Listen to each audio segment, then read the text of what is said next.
एक घर के अंदर एक पति ड्यूटी से शाम को अपने घर पर लौटता है और जैसे ही वह घर पर लौटता है तो उसकी पत्नी घर के अंदर कमरे के बेड पर बैठी हुई रो रही थी। अब वह जाकर के अपनी पत्नी से पूछता है कि आपको क्या हुआ भाग्यवान।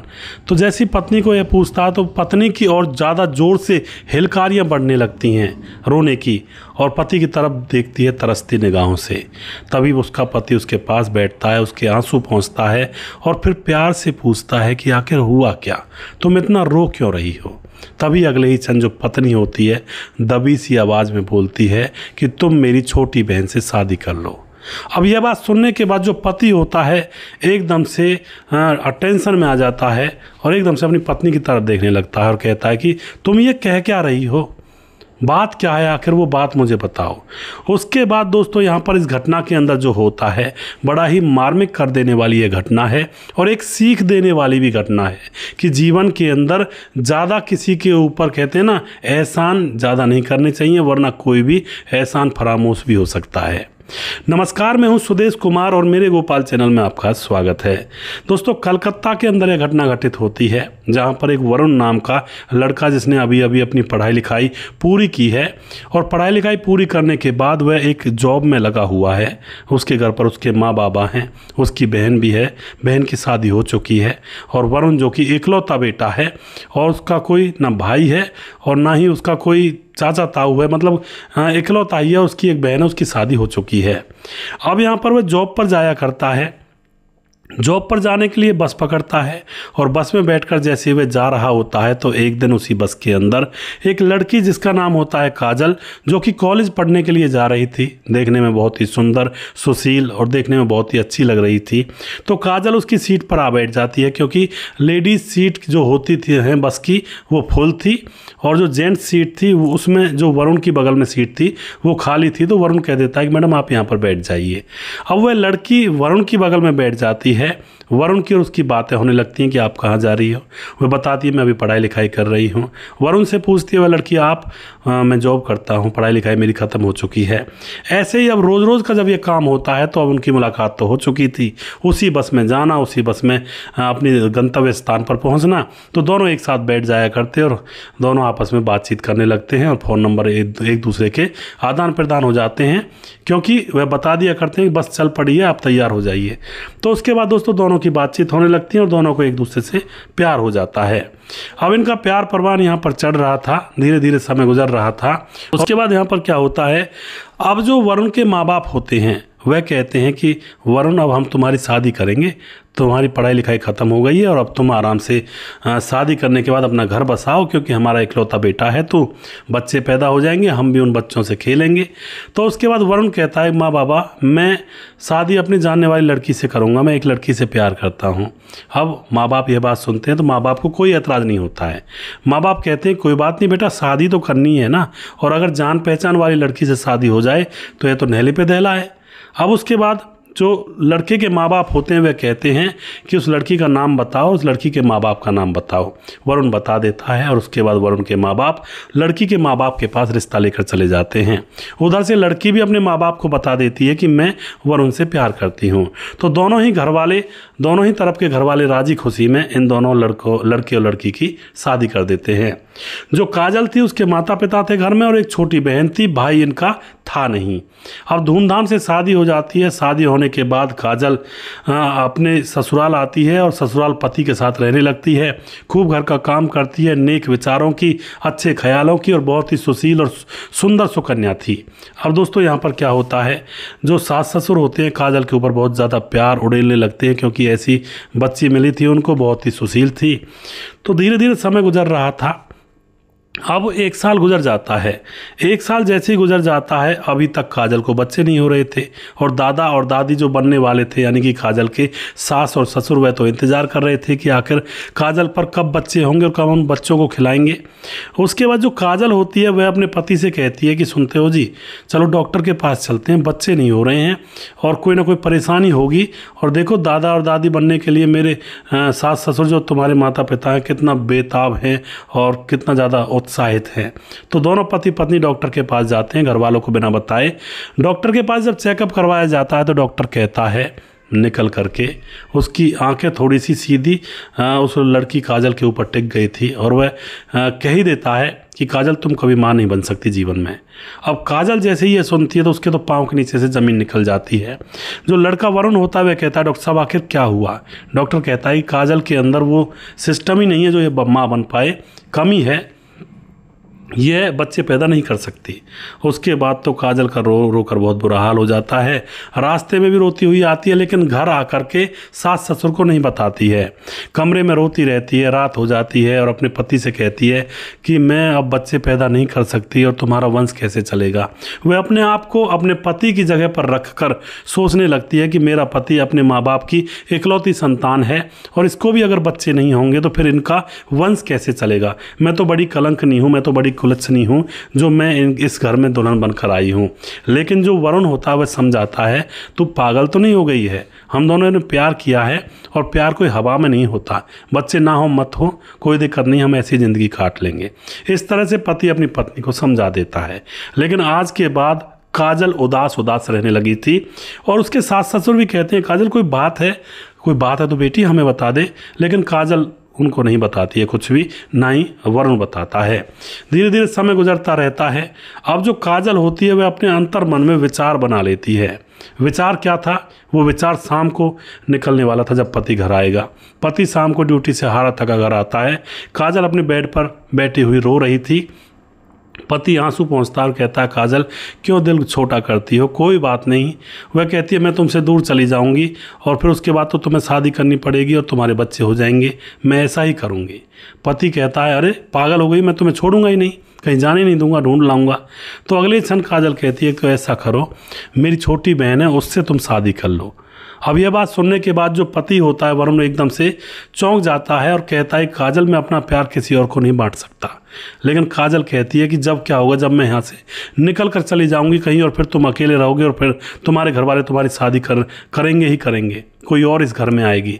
मेरी बहन है वो इस घर में आएगी तो हम दोनों बहन मिलजुल करके रह लेंगी, कोई परेशानी वो मेरे सामने नहीं खड़ी करेगी। बाहर की कोई आएगी तो वो परेशानी खड़ी करेगी। और सीधी बात है वरुण, बच्चा तो होना चाहिए इस घर में, घर का वारिस तो ज़रूर चाहिए इस घर को, क्योंकि तुम इकलौते हो। अब तो यह बात जब रो रो कर वह कह रही होती है तो वरुण कहता है कि ठीक है तुम नहीं मानती हो तो मैं तुम्हारी बात मानने के लिए तैयार हूँ। और उसके बाद दोनों पति पत्नी तैयार होकर के अपने माँ बाप के कमरे में जाते हैं और सारी सच्चाई शुरू से लेकर आखिर तक माँ बाप को बता देते हैं। यह बात सुनने के बाद एक बार तो माँ बाप को बड़ा झटका लगता है, लेकिन अगले ही क्षण काजल कहती है कि माँ बाबूजी मैं अपनी छोटी बहन को इस घर में वरुण की पत्नी बना कर लाऊंगी और उसके बच्चे हो जाएंगे, मैं उनको ही अपना बच्चा मान लूँगी और वो मेरी छोटी बहन है, वो मेरे सामने परेशानियां खड़ी नहीं करेगी, आप घबराओ मत। अब यह बात सुनते ही जो सास ससुर होते हैं उनको थोड़ी तसल्ली होती है और वो राज़ी हो जाते हैं कि हाँ बहू ये बात तो सही कह रही हो तुम, परिवार को वंश चलाने वाला कोई तो चाहिए। और ये सारे लोग मिल करके अब काजल के घर पर जाते हैं। काजल के माँ बाप से बात बताई जाती है। काजल के माँ बाप काजल से कहते हैं बेटी ऐसा ना हो कल को कोई और दिक्कत हो जाए। लेकिन काजल कहती है माँ बाबूजी मैं आप संभाल लूँगी, आप बस शादी कर दीजिए। तो उसके बाद दोस्तों धूमधाम से वरुण के साथ काजल की छोटी बहन मोहिनी की शादी कर दी जाती है। शादी होकर जैसे मोहिनी घर के अंदर आती है तो शुरुआत में सब कुछ ठीक था, कोई परेशानी नहीं थी। और फिर दोस्तों 1 साल के बाद मोहिनी को जुड़वा 2 बच्चे पैदा हो जाते हैं। तो बहुत खुश होती हैं दोनों बहनें और काजल उन बच्चों को रात दिन खिलाया करती और उनके साथ खेला करती। अब दोस्तों धीरे धीरे मोहिनी को घमंड आने लगता है।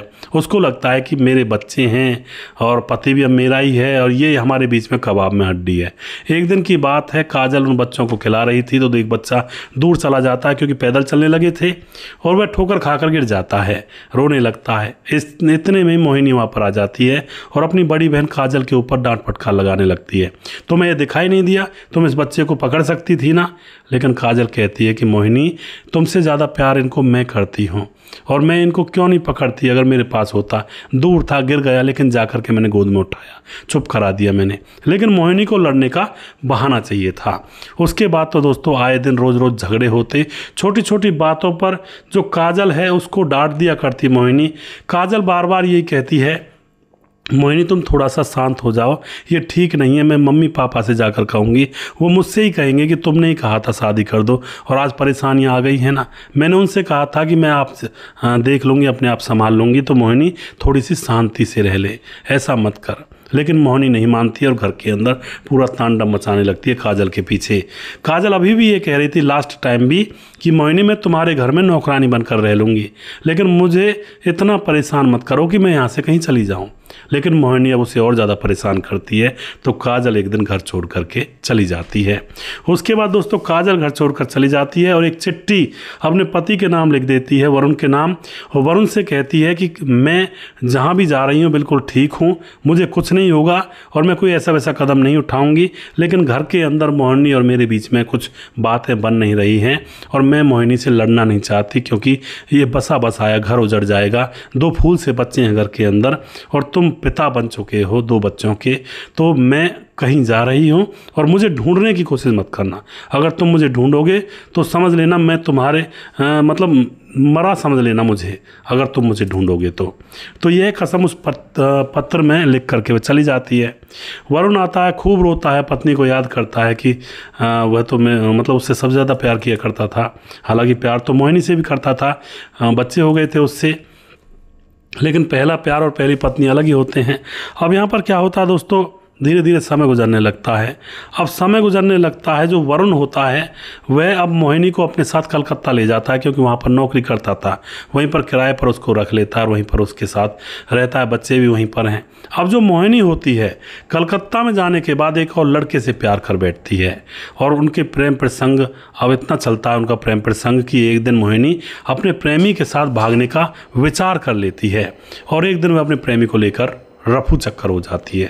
दोस्तों उसके बाद शाम को जब वरुण ड्यूटी से आता है, देखता है बच्चे रो रहे हैं, मोहिनी यहाँ पर है नहीं, मोहिनी को आवाज़ लगाता है, लेकिन पड़ोसियों ने बताया अरे एक लड़का आया करता था तुम्हारे घर और वही मोहिनी को लेकर भाग गया है, हमने देखा था उसकी बाइक पर बैठकर जा रही थी। अब तो वरुण बहुत परेशान कि उसकी ये मोहिनी पत्नी ये भाग गई, पहली पत्नी मजबूर होकर घर से निकल गई। मतलब 2 शादियां हुई और 2 शादियां होने के बाद भी वरुण फिलहाल अकेला था। अब वह वापस घर आ जाता है, बच्चों को अपने उनके दादी दादा के पास छोड़ देता है, सारी बात बताता है माँ बाप को, माँ बाप उसे तसल्ली देते हैं। इधर ससुराल में भी बताता है जाकर कि आपकी बेटी मोहिनी किसी लड़के के साथ फरार हो गई है और काजल को उसने घर में टिकने नहीं दिया। काजल बेचारी रोती रोती इस घर को छोड़कर चली गई और पता नहीं कहाँ होगी वो, और मुझे कसम देकर गई है कि मुझे ढूंढने की कोशिश मत करना। लेकिन दोस्तों यहाँ पर अब जो दादी दादा होते हैं यानी कि माँ बाप होते हैं, वह कहते हैं बेटा काजल को ढूंढ और कैसे भी ढूंढ, कसम जाए भाड़ में, अपनी पत्नी को अपने घर पर लेकर आ, जिसने इस घर के बसाने की कोशिश की, इस घर में किलकारियाँ गुंजवाई, मतलब अपने इस घर को अपना माना, वो तुमने दूर कर दी थी। हमें तो बहुत बुरा लगा था, लेकिन हम चुप थे तुम्हारे पति पत्नियों के बीच में। तो काजल को ढूंढ और कैसे भी करके इस घर के अंदर लेकर आ। उसके बाद दोस्तों वरुण इधर उधर ढूंढता है, खूब खाक छानता, लेकिन कहीं भी काजल का अता पता नहीं मिल रहा था। वरुण को ध्यान आता है कि काजल की एक सहेली थी जो कभी कभार उसके साथ बस में आया करती थी। उसका नाम पता निकालने के बाद वह उस सहेली के पास ट्राई करता है कि शायद उसको पता हो, और दोस्तों यहाँ पर उसकी बात बन जाती है। जो वह सहेली थी काजल की, वह बता देती है कि काजल तो मेरे साथ कंपनी में जॉब करती है। उसके बाद दोस्तों वह काजल से मिलता है। काजल पहले तो देखते ही अपने पति को उसकी आंखें छलक आती हैं, कहती है वरुण तुम यहाँ क्या कर रहे हो। वरुण कहता है काजल मैं यहाँ पर तुम्हें लेने के लिए आया हूँ। काजल कहती है नहीं मुझे अपने साथ मत ले चलो, अपना घर बसाओ, उस घर को बसा रहने दो। लेकिन वरुण कहता है किसके सहारे बसाऊँ, तुम्हारी बहन तो किसी लड़के को लेकर घर से फरार हो गई और वो दोनों फूल से बच्चे अकेले हैं बिना माँ बाप के, बिना माँ के। यह बात सुनते ही काजल को बड़ा अजीब सा लगता है, कहती है कि मोहिनी भाग गई घर से। अब वरुण कहता हाँ भाग गई किसी लड़के के साथ, और तुम चलो उन बच्चों को संभालो, बहुत हो गया ये नौकरी करना, मैं हूँ, मैं कमा कर खिलाऊंगा। काजल अपने पति के साथ अपने घर आ जाती है, अपने बच्चों को गले लगाकर उनको पालने लगती है, उनकी परवरिश करने लगती है। अब इनका समय अच्छे से गुजर रहा होता है, हंसी खुशी दोनों पति पत्नी मिल चुके थे दोबारा से। अब दोस्तों उधर जो मोहिनी लेकर भागी थी जिस लड़के को, वह लड़का मोहिनी को धोखा देकर वहाँ से भाग जाता है। अब मोहिनी वहाँ पर अकेली रह जाती है, दर दर की ठोकर खाने लगती है। उसकी हिम्मत तो नहीं हो रही थी कि अपने पीहर चली जाए, मायके चली जाए, ना ही हिम्मत अपने पति के पास लौटने की हो रही थी। लेकिन फिर एक दिन अचानक उसने हिम्मत बंधाई और रात के 3 बजे अपने पति के घर मिलने के लिए पहुंचती है। दरवाज़ा खटखटाती है, वरुण दरवाज़ा खोलता है, जाकर पांव पकड़ लेती है कि मुझे माफ़ कर दो और मैंने बहुत बड़ी गलती कर दी और वो लड़का मुझे धोखा देकर भाग गया। इधर सास ससुर के पांव पकड़ने लगती है, लेकिन सास ससुर उसे माफ़ नहीं कर पाते हैं। इधर वरुण भी उन पुराने दिनों को याद करता है कि घर में कितनी सुख शांति थी और इसने मेरी पहली पत्नी यानी कि बड़ी बहन काजल, अपनी बड़ी बहन काजल को यहाँ पर टिकने नहीं दिया। कितनी बड़ी नागिन है ये, अगर इसको मैं यहाँ पर रख लेता हूँ तो फिर कोई ना कोई है ऐसा बीज बोएगी, इस घर को तबाह कर देगी। उसके बाद दोस्तों वरुण बिल्कुल भी उसे एक्सेप्ट नहीं करता और उसको वहाँ से धक्के देकर बाहर निकाल देता और कह देता है कि तुम अपनी ज़िंदगी अपने हिसाब से जियो और हम अपनी ज़िंदगी अपने हिसाब से जिएंगे। इस तरह से दोस्तों वरुण अपनी उस पत्नी को बाहर निकाल देता है और काजल के साथ यहाँ पर रहने लगता है। 2 बच्चे भी इनको हो जाते हैं और प्यार से पति पत्नी रहते हैं। कई बार दोस्तों ये होता है जीवन के अंदर। अब इस लड़की के ऊपर जो काजल है उसने अपनी बहन को अपने घर में लेकर आई और उसकी बच्चों को अपने बच्चे माना, लेकिन जो उसकी बहन थी मोहिनी उसने उस घर को अपना नहीं माना। उसने सोचा कि अभी हवाओं में, फिजाओं में, आसमानों में उड़ना तो अभी बाकी है और उड़ने के चक्कर में वह दूर ही चली गई। दोस्तों इस तरह से कई बार हो जाता है, वक्त उल्टा आता है कई बार, लेकिन उस वक्त को हिसाब से जीना चाहिए और उस वक्त के जिस तरह का वो वक्त है उसी हिसाब से कदम उठाएं और कार्य करें तो हमारे बुरे दिन होने से बच सकते हैं। आप क्या कहना चाहोगे दोस्तों यहाँ पर इस घटना के अंदर? पूरी राय अपनी कमेंट बॉक्स में लिख सकते हैं। और वीडियो के लास्ट में कुछ भाइयों के नाम जरूर लेना चाहूँगा जो भाई हमारे वीडियोज़ को देखते हैं और हमें खूब सपोर्ट करते हैं। हमारे साथ दोस्तों पंकज कुमार जो कि हमारे वीडियोज़ पर कमेंट करते हैं, राम मोहम्मद यासीन लाहौर पाकिस्तान से हैं, दुर्योधन हमारे भाई कमेंट करते हैं, राजेश कुमार कमेंट करते हैं, श्यामलाल चौधरी नौका बीकानेर से कमेंट करते हैं, राधे श्याम शर्मा सिरसी जयपुर राजस्थान से हैं, लाला राम संखवार हैं और साबुद्दीन मियाँ कमेंट करते हैं और दिलीप राजपूत जिला खंडवा गोकुलगांव से कमेंट करते हैं, जानकी गंगवार बहन कमेंट करती हैं, राजकिशोर चौरसिया महाबलेश्वर महाराष्ट्र से दोबारा कमेंट करते हैं, कलमुद्दीन भाई कमेंट करते हैं, मोहम्मद कलमुद्दीन। और उसके बाद हमारे साथ हैं राम बहादुर सिंह और मोहम्मद कलाम कमेंट करते हैं, साहिल गेड़े कमेंट करते हैं और उसके बाद आदेश कोहली कमेंट करते हैं और छगन दास खारडा बांध राजस्थान से कमेंट करते हैं। दोस्तों उसके बाद कुछ भाई हमारे फेसबुक पर हैं जो कि हमारे वीडियोस को लगातार देखते हैं और हमें खूब सपोर्ट करते हैं, उनके नाम भी मैं यहाँ पर ले लेता हूँ। हमारे साथ साहब सिंह हैं जो कि कमेंट करते हैं बिजनौर से और जैनुद्दीन अंसारी कमेंट करते हैं, अजय देवनाथ कमेंट करते हैं, सुजीत कुमार कमेंट करते हैं, चरणजीत दहिया कमेंट करते हैं, अशोक कुमार कमेंट करते हैं, दुबई में रहते हैं, नेपाल के हैं पीछे से, सुजीत कुमार दोबारा से, उस्मान अंसारी कमेंट करते हैं और उसके बाद दिलीप कुमार नागर कमेंट करते हैं, बहुत धन्यवाद करते हैं, कहते हैं मैं मध्य प्रदेश राजगढ़ से हूँ और मैं आपके सारे वीडियो देखता हूँ, मेरा भी नाम लेना अगले वीडियो में। जी बिल्कुल दिलीप कुमार जी, आपका नाम मैंने लिया है। और उसके बाद प्रवीण बघेल शिवपुरी से हैं, रमेश भार्गव कमेंट करते हैं, ताजिल रहमान जो कि ऑस्ट्रेलिया से हमारी बहन लगातार कमेंट करते हैं, बहुत धन्यवाद करते हैं बहन का। मोहम्मद इब्राहिम लगारी कमेंट करते हैं, मोहम्मद मुनमुन श्रीवास्तव सुदेश जी, एक कहावत है भौंकने वाले होते हैं और बिहार 28 से हैं हमारे जो कि मुनमुन श्रीवास्तव जी हैं और मुनमुन श्रीवास्तव जी कहते हैं कि हैप्पी दिवाली बेटा, बिहार 28 से हूँ। मुनमुन जी आपका बहुत बहुत धन्यवाद और आपकी दिवाली खुशी से मने और अच्छे से आपका समय गुजरे, परिवार खुश रहे। और मुनमुन श्रीवास्तव जो कि बहुत ही अप्रिशिएट करते हैं, बहुत धन्यवाद करते हैं जी। जिस भाई का नाम रह गया है सुजीत सूरज डियो हमारे भाई जो कि फिजी से रहने वाले हैं, उनका भी मैंने नाम लिया है यहाँ पर। और जिस भाई का नाम रह गया है उन भाई का नाम मैं अगली वीडियो में ज़रूर लूँगा। अगला वीडियो बहुत जल्दी फिर से लेकर आऊँगा, तब तक आप खुश रहें, सावधान रहें। जय हिंद, जय भारत।